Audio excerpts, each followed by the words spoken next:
بسم اللہ الرحمن الرحیم۔ سامعین و ناظرین، السلام علیکم ورحمۃ اللہ وبرکاتہ۔ پیش نظر کتاب کا نام مراقبہ ہے، جو 27 جنوری 1995 کو شائع ہوئی۔ مصنف خواجہ شمس الدین عظیمی صاحب نے مراقبے کی وضاحت کے لیے اس کتاب میں 31 عنوانات تحریر فرمائے ہیں، اور انتساب اس کتاب کا غار حرا کے نام کیا ہے، جہاں نبی آخری الزماں علیہ الصلاۃ والسلام نے مراقبہ کیا اور حضرت جبرائیل علیہ السلام قرآن کی ابتدائی آیات لے کر زمین پر اترے۔ النفس و آفاق۔ موجودہ علمی دور میں یہ سوال بڑی اہمیت اختیار کر گیا ہے کہ آدمی کیا ہے اور اس کی صلاحیتوں کی حد کہاں تک ہے۔ تخلیقی فارمولوں کا علم بتاتا ہے کہ آدم ذات کے ہزاروں روپ ہیں۔ بظاہر وہ خاک کا پتلا ہے، میکانکی حرکات پر مبنی گوشت پوست، خون اور ہڈیوں کا ایک پیکر ہے۔ اس کے اندر ایک پوری کیمیائی دنیا آباد ہے۔ اطلاعات و پیغامات پر آدمی کی زندگی رواں دواں ہے۔ آدمی خیال و تصور کے علاوہ کچھ نہیں ہے۔ اس کی ہر حرکت خیال اور تصور کے تابع ہے۔ دنیائے انسانیت کے تمام کارنامے خیال اور تصور اور تخیل کی غیر مرئی طاقت کے گرد گھوم رہے ہیں۔ آدم ذات خیال کے اندر مختلف معنی پہنا کر نئی نئی جلوہ سامانیاں ظہور میں لے آتا ہے۔ آدم کے شعور نے ایک بچے کی طرح نشو و نما پائی ہے۔ جب بچہ اس دنیا میں آنکھیں کھولتا ہے تو دنیاوی اعتبار سے اس کی شعوری استطاعت ناقابل ذکر ہوتی ہے۔ پھر وہ صغر ثنی اور طفولیت کے زمانہ گزار کر لڑکپن میں داخل ہو جاتا ہے۔ اس کی دماغی صلاحیت پہلے کی نسبت زیادہ ہوتی ہے۔ طبعی اعتبار سے جب وہ جوان ہوتا ہے تو اس کی ذہنی اور جسمانی صلاحیتیں عروج پر ہوتی ہیں۔ اسی طرح نوع آدم کا شعور بھی آہستہ آہستہ ترقی کر کے موجودہ دنیا تک پہنچا ہے۔ دنیا میں جتنی ترقی ہو چکی ہے، اس کے پیش نظر یہ نہیں کہا جا سکتا کہ یہ دور علم و فن اور تسخیر کائنات کے شباب کا دور ہے۔ انسانی ذہن میں ایک لامتناہی وسعت ہے جو ہر لمحہ اسے آگے بڑھنے پر مجبور کر رہی ہے۔ تخلیق و تسخیر کا ایک عظیم و شان ذخیرہ ابھی مخفی ہے۔ صلاحیتوں کا ایک حصہ منصع شہود پر آ چکا ہے، لیکن انسانی انا کی ان گنت صلاحیتیں اور صفات ایسی ہیں جو ابھی مظہر خفی سے مظہر جلی میں آنے کے لیے بے قرار ہیں۔ تمام تجربات، مشاہدات اور محسوسات کا ماخذ ذہن ہے۔ جتنی ایجادات انسان سے صادر ہوتی ہیں ان کو بھی ذہن کی کار فرمائی سے الگ نہیں کیا جا سکتا۔ جب انسان غور و فکر کرتا ہے تو ذہن میں وسعت پیدا ہوتی ہے اور کسی کلیے یا کسی نئے علم کا انکشاف ہو جاتا ہے۔ انسانی ذہن ہزاروں سال پہلے بھی ایک معمہ تھا اور آج کے سائنسی دور میں بھی ایک معمہ ہے۔ آج ہمارے پاس پہلے سے کہیں زیادہ علمی اور تجرباتی ذرائع موجود ہیں، جن کی مدد سے نئی نئی وضاحتیں دانشوروں کے سامنے آ رہی ہیں۔ ایک پرت کی ادھیڑ بن کی جاتی ہے تو دوسرا پرت سامنے آ جاتا ہے۔ دوسرے پرت کو اچھی طرح دیکھ نہیں پاتے کہ ایک نیا روزن کھل جاتا ہے۔ سائنسدانوں اور علم النفس کے ماہرین کا اندازہ ہے کہ انسان ابھی تک اپنی صلاحیتوں کا 5 سے 10% بھی استعمال کرنے پر قادر نہیں ہو سکا۔ باقی قوتیں اس کے اندر خوابیدہ ہیں۔ گویا نوع انسان نے اب تک جو ترقی کی ہے وہ صرف 5 سے 10% صلاحیتوں کے استعمال کا ثمرہ ہے۔ ان معروضات سے یہ بات واضح ہو جاتی ہے کہ موجودہ دور کی علمی کامیابیاں، جن میں علم طب، علم حیوانات و نباتات، جینیات، طبیات، کیمیا، برقیات، تعمیرات، سائیکالوجی، پیراسائیکالوجی اور دیگر علوم و فنون شامل ہیں، یہ سب انسانی صلاحیتوں کے عکس ہیں۔ لیکن جب ہم علمی و فنی کامیابیوں کو دیکھتے ہیں تو یہ بات ہمارے ذہن میں بہت کم آتی ہے کہ یہ ہماری ذہنی قوتوں کے مظاہر ہیں جو قدرت نے ہمارے اندر محفوظ کر رکھی ہیں۔ نفس و دماغ سے متعلق روز افزوں انکشافات سے یہ بات واضح ہو رہی ہے کہ انسان کا وجود 2 حصوں میں منقسم ہے۔ ایک حصہ اس کی خارجی دنیا ہے اور دوسرا حصہ اس کے داخل میں واقع ہونے والی تحریکات ہیں۔ انسانی نفس کے یہ دونوں حصے ایک دوسرے سے گہرا رشتہ رکھتے ہیں۔ ہر دور میں یہ بات کسی نہ کسی صورت سامنے آتی رہی ہے کہ انسان صرف جسمانی حرکات اور خارجی کیفیات کا نام نہیں ہے۔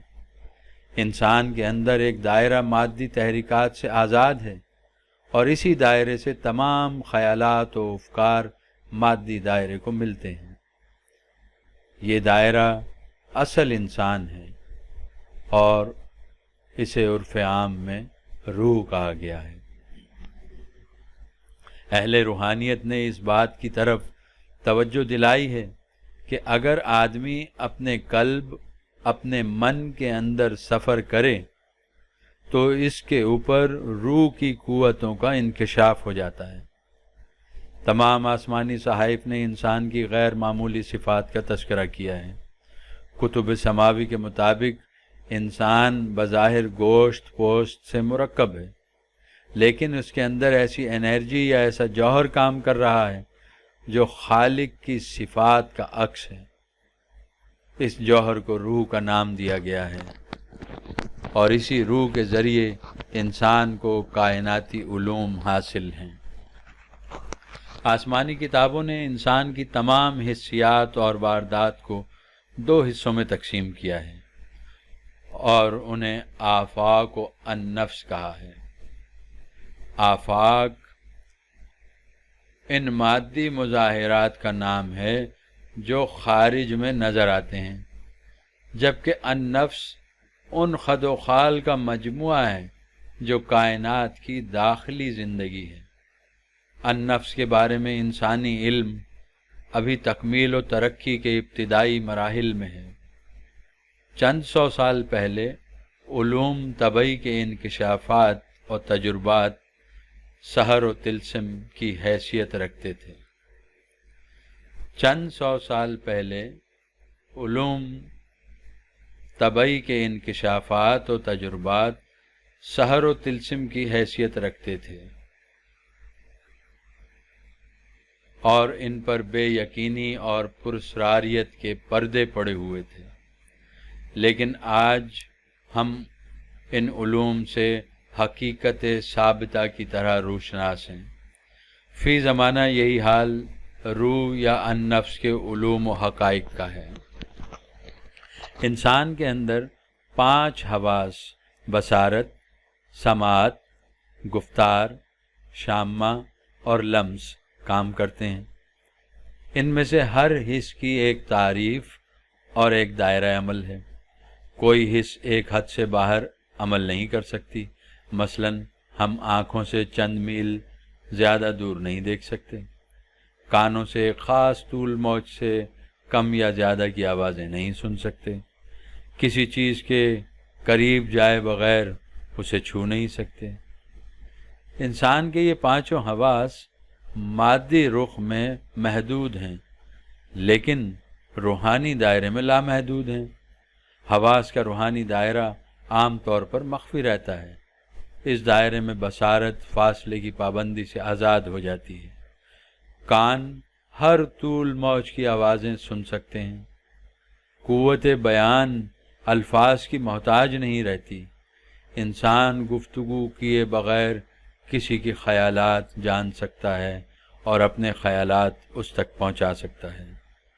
انسانی صلاحیتوں کا اصل رخ اس وقت حرکت میں آتا ہے جب روحانی حواس متحرک ہو جاتے ہیں۔ یہ حواس ادراک و مشاہدات کے دروازے کھولتے ہیں جو عام طور سے بند رہتے ہیں۔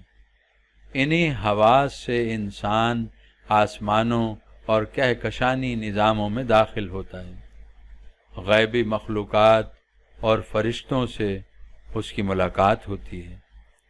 روحانی حواس کو بیدار کرنے کا مؤثر طریقہ مراقبہ ہے۔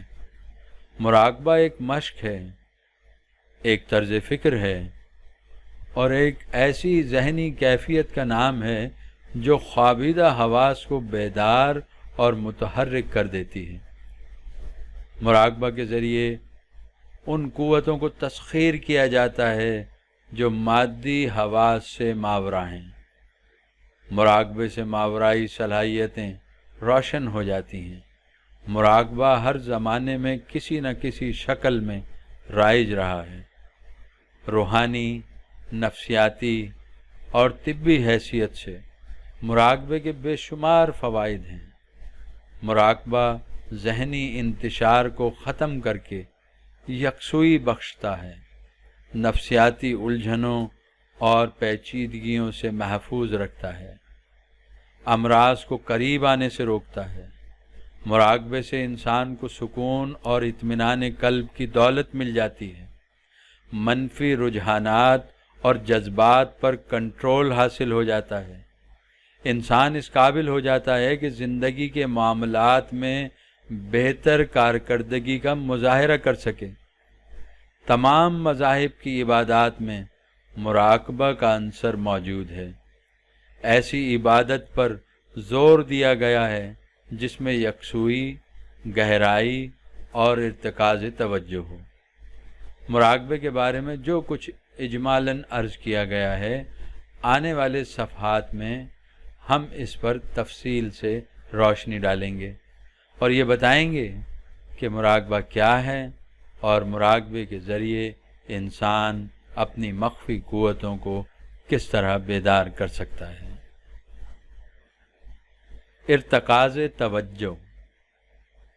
انسان کی مادی زندگی میں بے شمار صلاحیتیں کام کرتی ہیں۔ یہ سب شعوری صلاحیتیں ہیں، مثلاً محسوس کرنا، سننا، سونگھنا، دیکھنا، چکھنا، بولنا، چھونا، پکڑنا، چلنا، سونا اور بیدار ہونا وغیرہ۔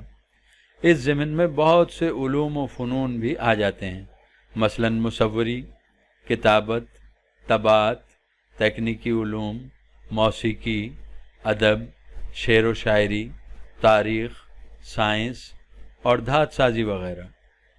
جب کوئی شخص کسی صلاحیت کو حاصل کرنا چاہتا ہے تو وہ اس صلاحیت سے ناواقف ہوتا ہے، لیکن جب وہ صلاحیت سے استفادہ کرنے کی طرف متوجہ ہوتا ہے تو ذوق و شوق اور استعداد کے مطابق اس کے اندر صلاحیت بیدار اور متحرک ہو جاتی ہے۔ صلاحیت کو متحرک کرنے میں توجہ بنیادی کردار ادا کرتی ہے۔ اگر ایک شخص کسی صلاحیت کو بیدار کرنے کی طرف متوجہ نہ ہو تو وہ کامیابی حاصل نہیں کر سکتا۔ توجہ ارادی ہو یا غیر ارادی، اس کا موجود ہونا ضروری ہے۔ کسی علم یا کسی صلاحیت کو حاصل کرنے کے لیے جو کوشش اور مشق کی جاتی ہے، فی الواقع کا کام بھی توجہ کو اپنے ہدف پر قائم رکھنا ہے۔ توجہ کے اصول کا اطلاق روحانی صلاحیتوں پر بھی ہوتا ہے۔ چونکہ ہم روحانی صلاحیتوں سے ناواقف ہیں، اس لیے اس طرف متوجہ نہیں ہوتے، اور جب تک کوئی شخص اپنی روحانی قوتوں کو بیدار کرنے کے لیے اندرونی تحریکات کی طرف ذہن نہ لگائے، اس کی روحانی صلاحیتیں حرکت میں نہیں آتی۔ یہ سب جانتے ہیں کہ جب تک ذہنی یکسوئی کے ساتھ کام نہ کیا جائے، صحیح نتیجہ مرتب نہیں ہوتا۔ چاہے وہ دنیاوی کام ہو یا دینی، اور روحانی علوم کا حصول ہو۔ علم کی تحصیل کے لیے ایسا ماحول ضروری ہے جس میں ذہنی انتشار کم سے کم ہو۔ جب ہم کامل توجہ کے ساتھ تحصیل علم میں مصروف ہوتے ہیں تو اچھے نتائج سامنے آتے ہیں۔ اگر ایسے حالات کا سامنا ہو جن سے ذہن بار بار بھٹکتا رہے تو صلاحیت ہونے کے باوجود بحسن و خوبی علوم کی تکمیل نہیں ہوتی۔ ارتکاز توجہ ذہن کو ایک مرکز پر لانے کا نام ہے تاکہ زیادہ سے زیادہ دیر تک توجہ ایک نقطے پر، ایک خیال پر قائم رہے۔ ارتکاز توجہ کے ذریعے ذہن کے اندر بکھری ہوئی قوتیں جمع ہو کر باہر آ جاتی ہیں۔ روح کے لاشمار عکس ان گنت قوتیں اس لیے خوابیدہ رہتی ہیں کہ ارتکاز توجہ کی طاقت ماورائی صلاحیتوں کو بیدار کرنے میں استعمال نہیں ہوتی۔ جذبات، خیالات اور تقاضوں کے زیر اثر ذہن ایک حالت سے دوسری حالت اور ایک کیفیت سے دوسری کیفیت میں منتقل ہوتا رہتا ہے۔ وہ کسی ایک چیز پر ٹھہرتا نہیں ہے۔ خیالات کی یلغار سے انسان کو ان مقامات کا ادراک نہیں ہوتا جو اس کی اصل ہیں۔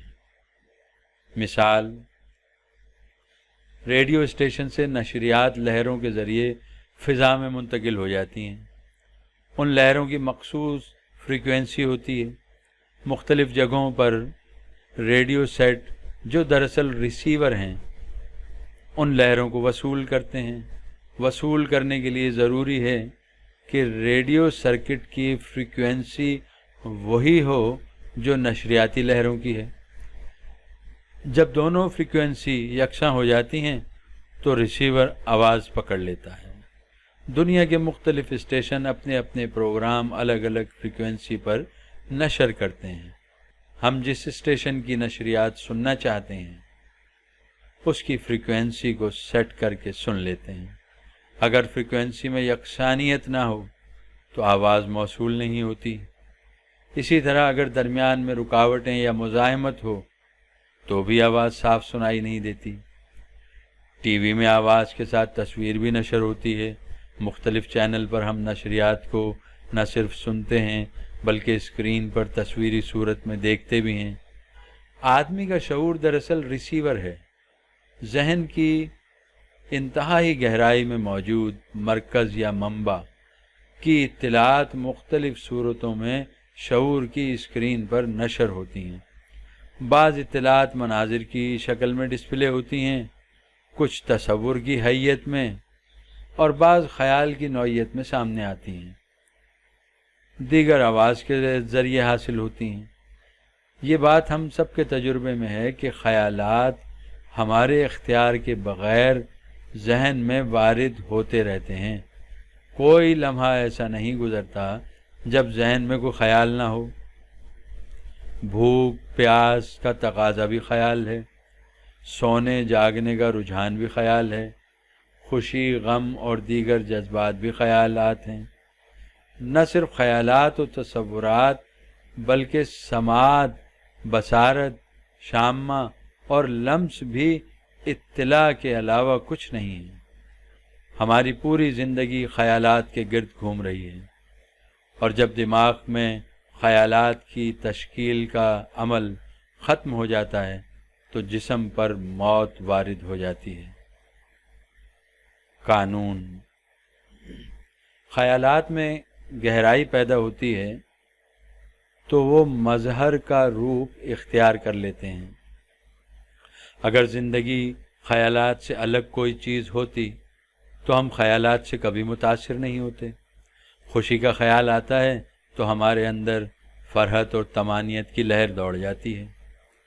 دہشت ناک خیال آتا ہے تو رونگٹے کھڑے ہو جاتے ہیں۔ ذہن میں وسوسے آتے ہیں تو ہم پریشان ہو جاتے ہیں۔ طبی اعتبار سے بھی خیالات کے اثرات کو تسلیم کیا گیا ہے۔ السر، معدے کے امراض، بلڈ پریشر، خفقان، ٹی بی وغیرہ جیسے امراض خیالات کی پیچیدگی سے پیدا ہوتے ہیں۔ یہ روزمرہ کا مشاہدہ ہے کہ ذہنی پریشانی لاحق ہو تو بھوک اڑ جاتی ہے، حادثے سے متعلق خیال آتے ہی دل کی دھڑکن تیز ہو جاتی ہے یا دل ڈوبنے لگتا ہے۔ اسی طرح جب تک ہمارے شعور میں دفتر جانے کا خیال وارد نہ ہو، ہم دفتر کی طرف قدم نہیں بڑھا سکتے۔ کوئی شخص مکان تعمیر کرنا چاہتا ہے تو سب سے پہلے اس کے ذہن میں یہ خیال وارد ہوتا ہے کہ مجھے مکان بنانا چاہیے۔ اس خیال میں جب حرکت پیدا ہوتی ہے تو وہ کوشش شروع کرتا ہے، سرمایہ اکٹھا کرتا ہے، ان لوگوں سے رجوع کرتا ہے جو مکان بنانے کا علم رکھتے ہیں۔ علم تعمیر کو دیکھا جائے تو وہ بھی خیالات کی صورت میں انسانی ذہن میں محفوظ ہے۔ چنانچہ جب خیال اور عمل کی قوتیں ملتی ہیں تو مکان کی تعمیر شروع ہو جاتی ہے، اور وہ مکان جو خیال کی صورت میں موجود تھا عمارت بن کر ہمارے سامنے آ جاتا ہے۔ الہامی کتابیں بتاتی ہیں کہ خیالات کا ایک منبع ہے، ذہن کی گہرائی میں موجود نقطۂ ذات منبع کی حیثیت رکھتا ہے۔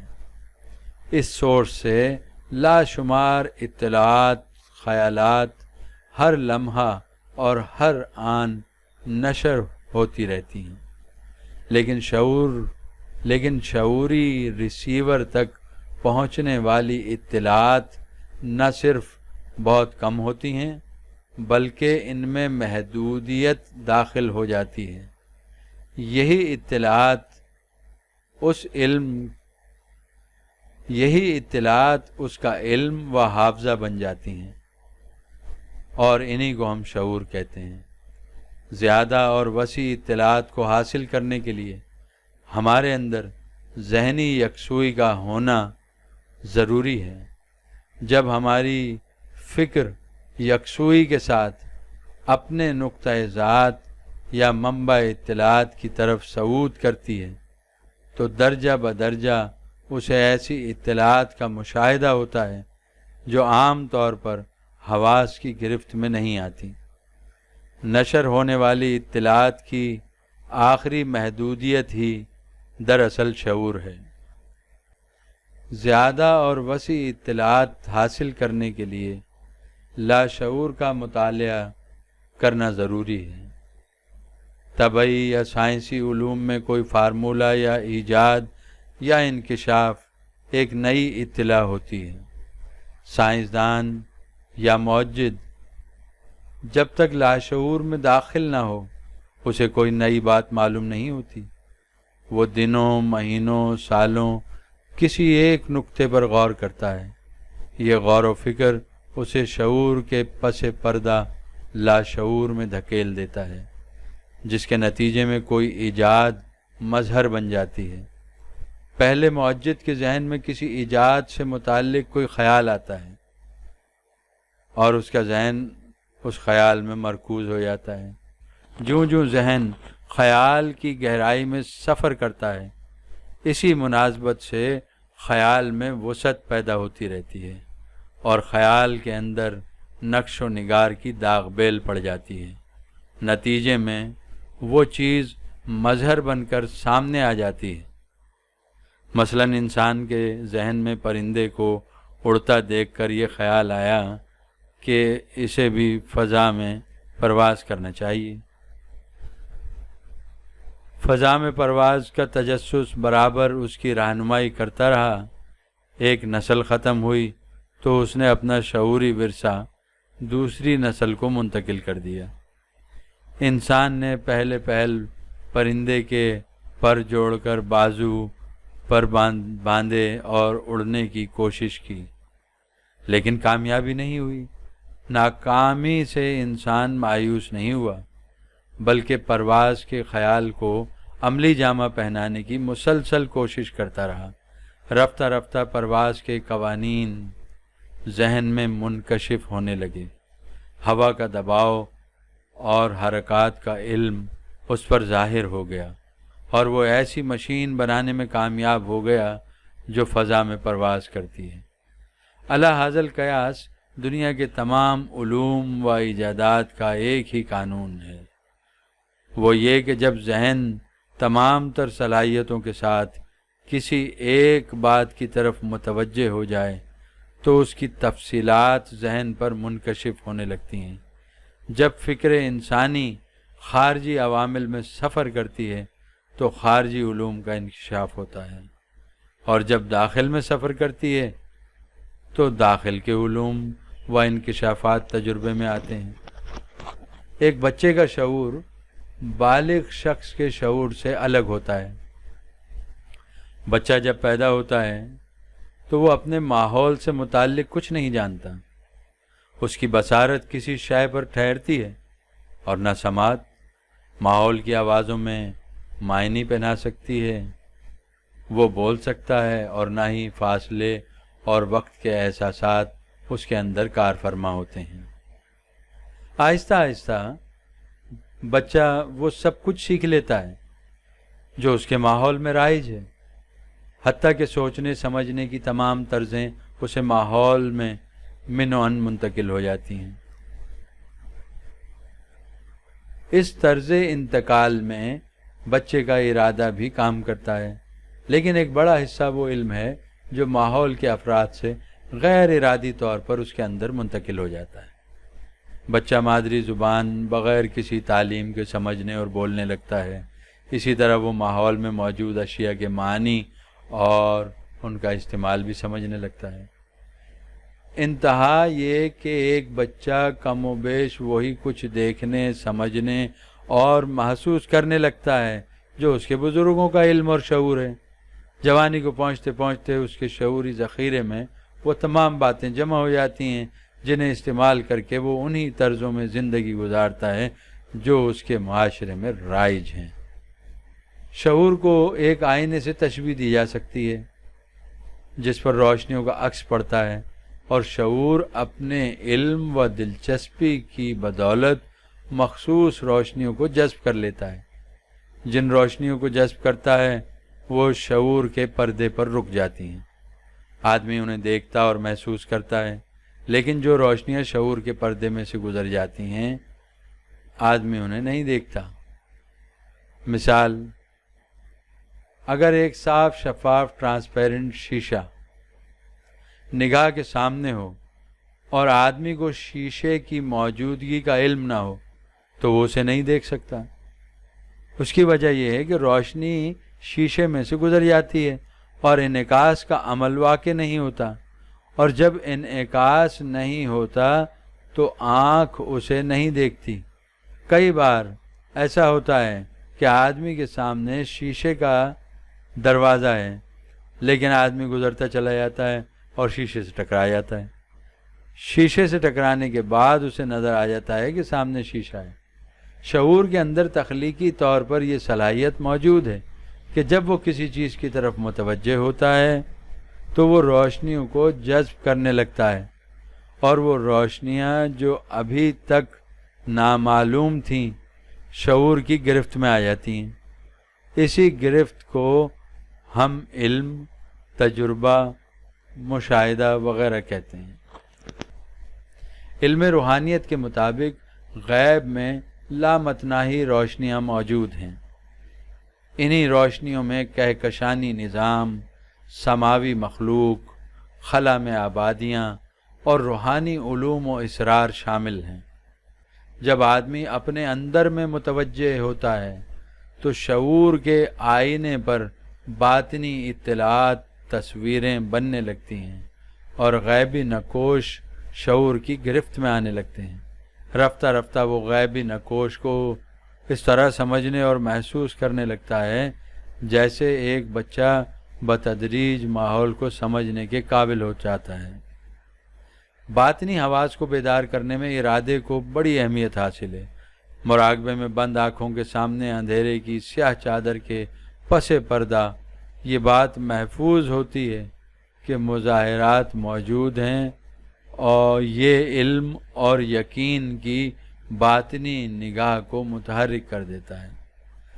پہلے مرحلے میں ارادے میں اضمحلال پیدا ہو جاتا ہے، لیکن متواتر مشق کے نتیجے میں ارادہ حرکت کرنے کے قابل ہو جاتا ہے، اور مراقبہ کرنے والا باطنی دنیا کو بند آنکھوں سے اسی طرح دیکھتا ہے جس طرح کھلی آنکھوں سے مادی خد و خال نظر آتے ہیں۔ اس بات سے ہم بخوبی واقف ہیں کہ یقین ہر کام میں بنیادی کردار ادا کرتا ہے۔ اگر ہمیں اس بات کا یقین نہ ہو کہ کراچی کوئی شہر ہے تو ہم کراچی نہیں جا سکتے۔ اگر یہ بات ہمارے یقین میں نہ ہو کہ کیمیا کوئی علم ہے تو ہم علم کیمیا نہیں سیکھ سکتے۔